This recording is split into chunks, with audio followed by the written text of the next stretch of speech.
Do'stlar, mana mashinalarni haqiqiy qabristoniga sizlar sayohat qildiraman. Mana ko'rib turibsizlar, qimmat zo'r mashinalar. Mana xor bo'lib yotibdi. Necha yillar bo'lgan qo'yilgan hamma.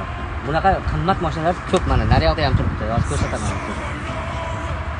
Hattoki yozib ham qo'ygan, bir ikkita narsalar ustilariga yozib ham qo'ygan.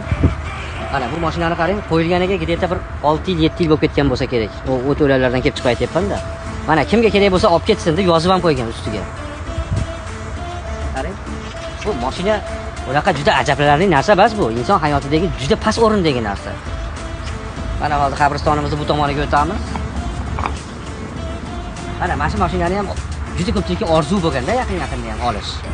Rejissyorimizdan iltimos qilamiz, bu pastlarini ham ko'rsating. Qancha vaqtlar o'tib ketgan. Mana shu chirib yotibdi. Mana bu yerga yozib ham qo'yibdi. Kimga kerak bo'lsa olib ketsin deb. Nimaga? Joy tanqis. Bu shunaqa narsa bu. Bitta oddiy mato bu.